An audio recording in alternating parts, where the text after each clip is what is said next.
May Pinoy nang nagwagi sa Thrilla in Manila 2 na ginaganap ngayon sa The Big Dome. Paggunita yan sa historic na tapatan ng boxing icons na sina Muhammad Ali at Joe Frazier, 5 dekada na ang nakakaraan. Live mula sa Smart Araneta Coliseum, nasa frontline ng balitang yan si Ian Suyu. Ian?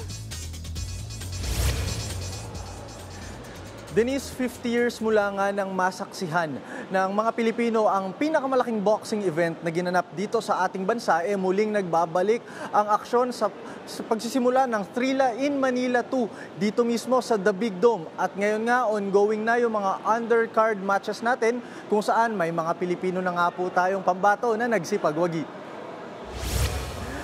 Unang sumalang ang batang boxer na si Eman Bacosa kontra Nico Salado.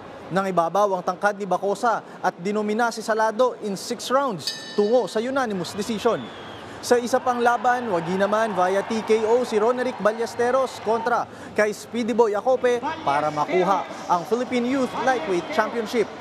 Para naman sa main event mamaya, pinaka-inaabangan ang magiging title defense ni Melvin Jerusalem. Dedepensahan ni Jerusalem ang kanyang titulo kontra sa matikas na South African challenger na si Shakur Wakuse. Isa rin sa inaabangan ang mismong apo ni Muhammad Ali na si Nico Ali Walsh sa isang 6-round bout kontra kay Thai pugilist Katisak Clinson. Excited si Walsh nang makausap nga natin, lalo't ito raw ang kauna-unahan niyang laban sa Pilipinas at isa raw itong paraan ng pagbibigay-pugay para sa kanyang lolo pagdating sa larangan ng boxing.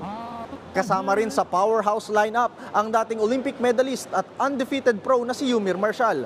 Makakatapat ni Marshall si Eddie Colmenares ng Venezuela, habang magpapakitang gilas rin sa undercard si former 2-division champ Marlon The Nightmare Tapales kontra naman kay Venezuelan veteran Fernando Toro.